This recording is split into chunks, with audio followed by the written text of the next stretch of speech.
Halo, selamat datang kembali di AREKG Channel. Kamu pernah nggak sih lagi scroll TikTok atau Instagram, terus lihat berita anak muda usia 20-an atau 30-an kena stroke?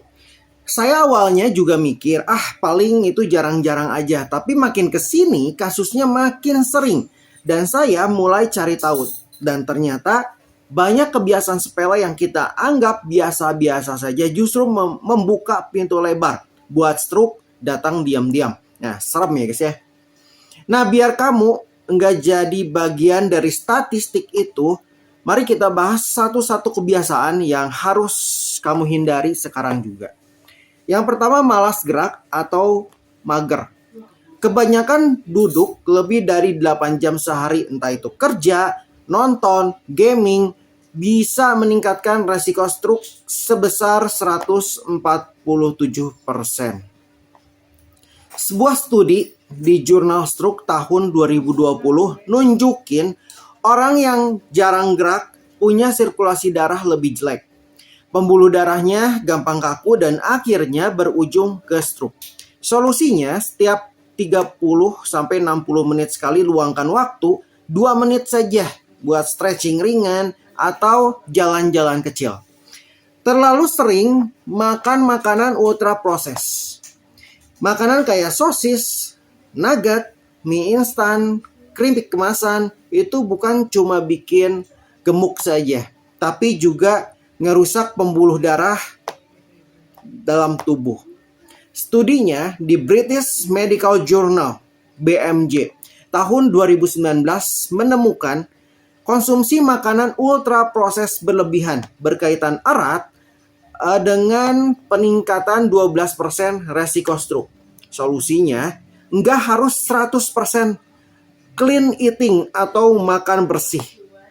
Tapi minimal batasi saja makanan sampah tersebut. Misalnya 1-2 kali seminggu saja. Kurang tidur. Begadang buat nonton series atau main game. Nah, hati-hati. Tidur kurang dari 6 jam per malam bikin tekanan darah naik dan pembuluh darah gampang rusak.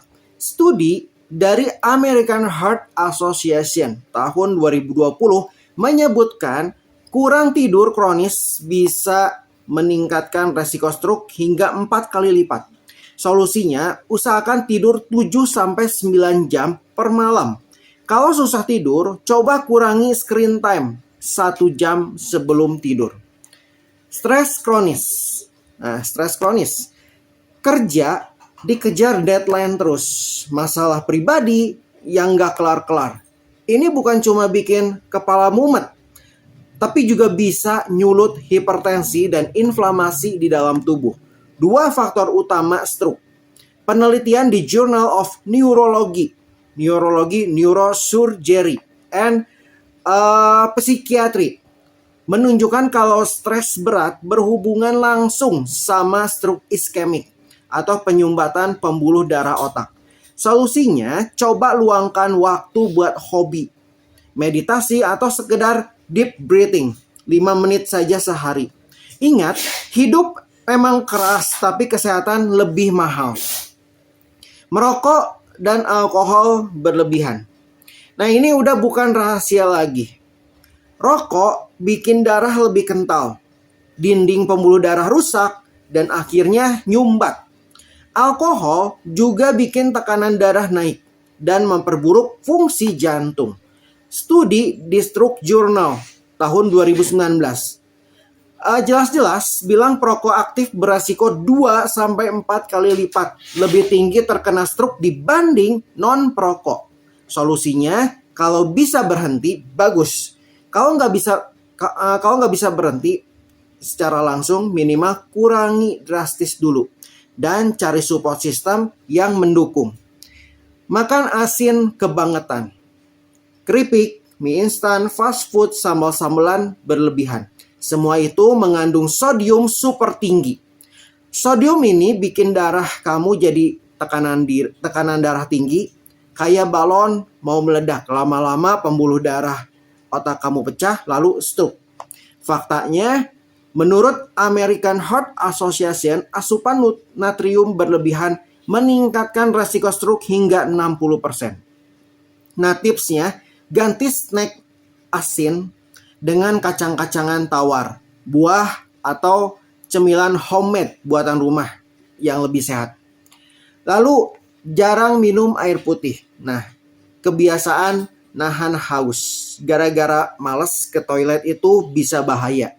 Dehidrasi bikin darah mengental. Darah kental sama dengan gampang beku dan bisa nyumbat ke otak. Ini salah satu penyebab stroke iskemik yang sering kejadian di usia muda. Studinya penelitian dari Frontiers in Neurology tahun 2019 menemukan bahwa dehidrasi memperburuk outcome pasien stroke. Tipsnya, bawa botol minum kemana-mana. Target minimal 2 liter sehari. Kalau bisa lebih kalau kamu aktif gerak. Nah, stroke itu bukan penyakit orang tua lagi. Sekarang anak muda juga kena. Kalau kita bisa cegah dari sekarang dengan mengubah kebiasaan kecil, kenapa enggak? Sumber jurnalnya dari rata-rata yang tadi saya jelaskan itu Benjamin E.J. et al. Tentang Heart Disease and Stroke Statistik tahun 2020 Update Circulation. Lalu ada dari Sorbe et al. Ultra Processed Food, Length and Risk of Cardiovascular Disease. Prospective Cohort Study tentang Nutrinet Cent BMG tahun 2019.